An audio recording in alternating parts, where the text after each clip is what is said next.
Hey, everybody, and welcome back to Georgia MAGA on Tommy Time. I wanted to jump on tonight and talk a bit about this controversy over conservatives and the conservative movement support for Israel, anti-Semitism, Zionism, anti-Zionism, and all of that. If you've been paying attention at all to podcasters in the conservative influence space for the last couple of weeks, you may have some inkling. I frankly haven't watched enough cable TV, Fox News, or whatever to know how it's being covered or not covered there. But I'll try to give a quick thumbnail. Folks who are likely to see this, I am very confident will be familiar with Tucker Carlson. And of course, he has moved over into the podcasting space along with several other prominent folks who used to be cable TV, like Megyn Kelly and so forth. And a couple of weeks ago, to Carlson, maybe it's not even been a couple of weeks, but within the last 2 weeks, he's had a podcaster on that apparently among younger viewers, what is it we call it these days, consumers of social media, uh, had a guy on named Nick Fuentes, who is evidently extremely popular with that group. And this fella appears to be a very interesting, for lack of a better way of putting it, and I will put it a little harsher than that, a very uh, uh, not good, very bad, whatever the name of that movie or show was, fellow. He apparently is a Stalinist. He's apparently a misogynist. He's apparently pro-Hitler, and along as we go along with that, an anti-Semite. And Carlson has been under attack from a many on the right. I don't know. I would expect it's a majority right now. Certainly not all, but from what I can gather, what you would consider to be at this point, which I also consider myself to be, the conventional, dare I say, mainstream right conservative, uh, for platforming this, as it is being termed, this fellow. And I have not watched the entire interview, but I've watched good segments of it. And I've heard enough to know and have gotten up to speed enough on this background of this fellow to know that he's a bomb thrower. Um, and I would not doubt, when it's all said and done in the proverbial final equation, that a lot of this is just being done for clicks. It's being done for attention. But to, again, cut to the chase here, Carlson is being accused of giving this guy a pass, going easy on him. And that's what I saw. The criticism being, as opposed to when he had Senator Ted Cruz of Texas on, who is very pro-Israel and thereby pro, I suppose you would say, pro-Jews or pro-Judaism. And Carlson was extremely tough on him. And I watched most, if not all, of that interview as well. He was extremely tough on Cruz. So the criticism is, you bring in the anti-Semite and you're easy on him. You taught Senator Cruz, an avowed and widely known, not just public figure, but a pro-Israel guy, and you cut him up. And that resulted in a organization, the Heritage Foundation. Many of you are probably aware of the Heritage Foundation. It is one of, if not the preeminent conservative movement organization, so a think tank for conservatism, essentially.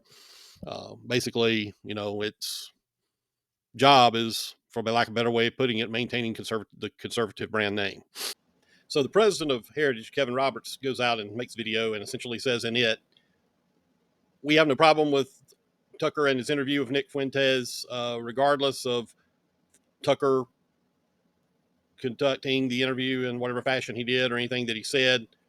Doesn't bother us, not going to interfere with our business relationships with him or our association with him. Those weren't clearly the exact words, but I'm paraphrasing. And this obviously has caused all sorts of controversy and consternation among, as I characterized earlier, mainstream traditional conservatives. this is a big deal. And I wrote a column today that I hope is going to get out somewhere. If it doesn't, I'll put it on my Substack in the next day or two, uh, going into a lot more depth on this. But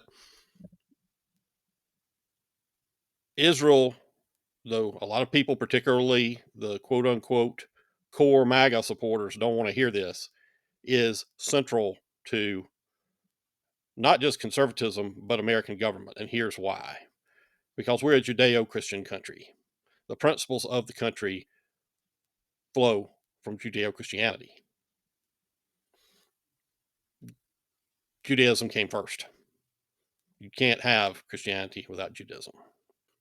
And so the Heritage President's video is released, and getting the proverbial stamp of approval from Heritage generally means a lot. But in the case of this particular episode, it resulted in so much controversy that the organization had a internal meeting which included, I think, the literal entire staff of the organization. I've been there numerous times, and I've sat in the very auditorium where they held the meeting, and that's a pretty decent sized room. So I'm assuming if it wasn't all, it was the big majority of the staff there.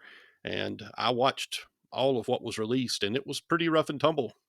There were some upset folks, and what it really got down to was defense of Israel, support for Zionism, which is in essence the right for Israel to exist and govern itself and defend its sovereignty like every other country in the era of the nation state system since inception, uh, has been a central pillar of conservatism.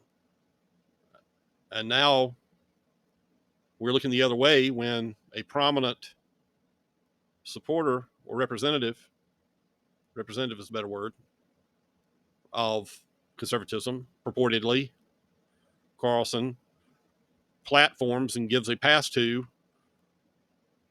someone who claims to both be a Stalinist and a neo-Nazi. And there was a period of time where those two things were believed to be mutually exclusive. Now, if you look at them philosophically, this is another one of my sides, but if you look at them philosophically, they're not mutually exclusive at all. The reason they had been looked at that way in the past is because, for whatever reason, in his psychosis, Hitler hated the Russians and hated communism, but they were both philosophies of the left. They were both about, Nazi is an abbreviation for National Socialism. Communism is the final stage and the quote unquote awakening of the proletariat that transitions through capitalism to socialism to ultimate final stage communism. So they're fellow travelers in that regard. Anyway, and aside, as I said, however, um, Fuentes claims to be both, and Carlson didn't challenge him. Not to mention the fact that the two of them together are probably responsible for easily 50 million or more people dead. So now you're telling us the central pillar of conservatism, defense of Israel, isn't important anymore, doesn't matter anymore. And as an organization, in the case of the Heritage Foundation, it isn't going to um,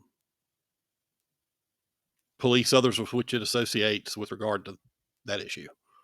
Um, that's a serious problem, and as I believe I said at the outset, that's a really big deal. It's a big deal not just from the standpoint of the legacy of conservatism in that context, but just strictly from the principles on which the country is based. Smaller Republican government in this country is based on Judeo-Christian principles. And further, this country is still a majority Christian country. Christians and Christianity came from Judaism. You can't have one without the other. Judaism came first. If you reject Israel, then you are to a large degree, well, it's not to a large degree, you are rejecting the legacy of Judaism and Christianity that underpin the philosophical foundations of the country. Because believing in Christianity, let me back up. If you are a believer in Christianity, then you know that it teaches ultimately Jews and Christians will be reunited spiritually without getting into a lot of weeds. So Christians are obliged to defend Israel. Now, there might be some argument about what defending Israel means. I think it certainly means defending their ancestral homeland, which they reattained after, in essence, hundreds of years of exile in the aftermath of World War II. This also came, obviously, after the Jews having suffered the most infamous genocide in human history. Tucker Carlson, before his notoriety of today, obviously coming from his obviously successful uh, last stint at Fox News, he joined them and became a weekend host, and then moved into Bill O'Reilly's spot, where again he was wildly successful. Anyway, prior to that, Tucker's had very many incarnations, as has been noted elsewhere. But one of those, immediately before, actually even before he went to Fox, he had started the Daily Caller. But before he did that, and I think even overlapping into the time that he started the Daily Caller, Tucker was an avowed libertarian. I think he even had some sort of position over at the Cato Institute, a fellowship or whatever sort of title they gave to him. I remember distinctly going over there to hear him give a speech. And I've got in this column that I referenced, I've got a little bit about that. And so, if you will bear with me, I think instead of me overly rambling here, I'm going to read a little bit from that will, I think, sort of summarize to bring me a little more quickly, hopefully, to my conclusion. Within the amalgam of activists, consultants, lobbyists, writers, pundits, and organizations, reading from the column now, that loosely comprise what is referred to as the conservative movement, there has been for at least the last 30 years a libertarian rump group. There are, as with any sector denomination, varying shades of libertarians: left-leaning, right-leaning, pro or anti-religious, economics-focused, anti-regulatory, etc. But what they all very much share is an anti-interventionism in foreign affairs, if not outright isolationism. Not too awfully long before his meteoric success at Fox News, all this already remarked upon, obviously, his current position against forever wars, picking back up with the article here, that he largely attributes to U.S. policy that supports Israel, as well, in parentheses, other foreign policy stances as well, see Ukraine, close parentheses, are not a bigger reach from his past outlook. So while Carlson may no longer, call himself a libertarian, he's certainly anti-Zionist. I mean, he said these things himself, while claiming not to be anti-Semitic. He's also said he hates Christian Zionists, but has since attempted to walk that back and apologize. Beyond Carlson, libertarianism, at least in foreign and military policy, came to be embraced by many on the right as the Iraq and Afghanistan wars and the broader war on terror devolved since 9/11. It is clear that Vice President J.D. Vance, a Marine vet, shares this view, and it is perhaps that his strong friendship with Carlson has become a widely known fact. Is no coincidence.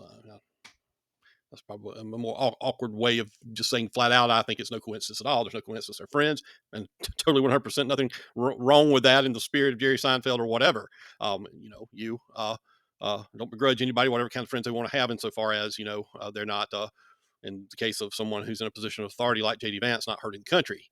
I'll go on with this next paragraph, and I think it'll capture more or less where I wanted to go. The danger that has now arrived, I'm back on the column again, is that the isolationist libertarian-leaning conservatives have apparently seen their moment among the un- and miseducated college cohort.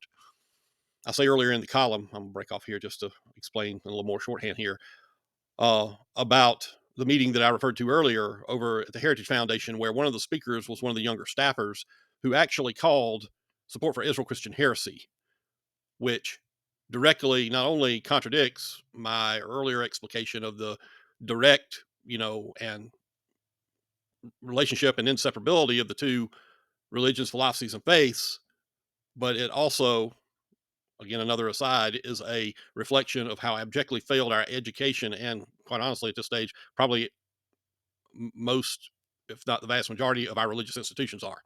But again, that's a little bit of another aside. Um, so let's see. I'll just start again. The danger that has now arrived is that the isolationist libertarian leaning conservatives have apparently seen their moment among the un and miseducated college cohort that are, in the absence of Charlie Kirk, highly susceptible to the libertarian anti Israel, anti Zionist message, camouflaged in the slogan "No Forever Wars." So the Vice President of the United States clearly is, getting back to that point really quickly, free to have whatever friends he wants to have, obviously. But the "No Forever War" slogan seems that it's doing a lot of policy work that it just is not adequate to. And frankly, gives a distorted, if not just completely inaccurate picture of what our policy abroad requires. And in the specific instance of Israel,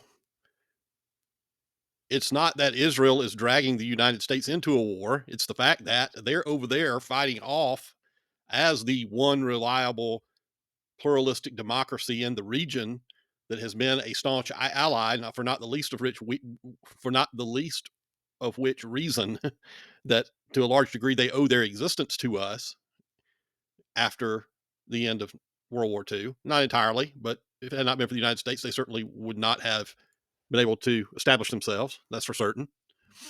And all of that notwithstanding, even though you can't, uh, separate it historically, it just simply is. The United States, from a national security standpoint, regardless of the philosophical attachments, religious attachments, benefits immeasurably from its alliance with Israel because it is surrounded mainly by extreme killer regimes. Even Saudi Arabia, who our friendship goes back to with at least uh, the late 70s, probably further. I don't know quite enough about that history. I certainly know that they've always had a strong relationship with the Bush family. Certainly were integral to him building the quote unquote coalition of the willing for the Gulf War, and probably extends back to Bush 41's directorship of the CIA, again in the 70s. They are a Wahhabist regime. Wahhabism is a militant form of Islam. All of the hijackers, as has been well reported over the last 25 years, were from Saudi Arabia. So we have a little bastion, a little island sitting on the Mediterranean, surrounded by a bunch of uh, familial dynasties, to put it politely, that, given the correct bad circumstances, could be a huge problem for us. So it's not that Israel is leading us into forever wars. Israel is keeping us from having to send our people over there. So anyway, it's this, along with the earlier commentary I made with regard to the young staffer at the Heritage Foundation. The very fact that she is at the preeminent think tank for the conservative movement and espouses a view like that is, if nothing else, a just damning commentary on our education system. Regardless if the lady is a Christian, well, she said she regarded it Christian heresy, so obviously she's a Christian or believes herself to be. And I'm not questioning her faith. Probably, rambling now on things that are just bouncing around inside the skull here that are getting me fired up. The bottom line I'm trying to get to, I believe, here is, at least in my point of view, and I believe it is if you took a poll of the proverbial silent majority of conservatives, Conservatism is not conservatism without support for Israel. We have disagreements with Israel, but at the proverbial end of the day, if you're going to have a robust movement that successfully supports and defends, to borrow yet another of our honored phrases here, the principles and legacy and um, objectives, quite honestly, which is probably in the final analysis the most important thing of the founding. Israel must be stood by. Israel, if you're a Christian, I believe, must be honored. And while anyone clearly is free to have whatever opinion he chooses to have and is free to whatever characterization you want to make, espouse, platform, uh, promote, but that doesn't necessarily mean promote any particular individual. I mean, or a particular set of ideas, or individuals espousing the ideas. Doesn't necessarily mean they're entitled to be um, seen or recognized as a conservative. So I think that'll just about do it. Um, Interested in what anybody else might want to chime in here. Obviously, there's the comment section below. Love for you to subscribe, like, and all that good stuff in the section below. And I'll once the column is out there, I'll try to link that, and I hope you'll take a look. Thanks for checking in.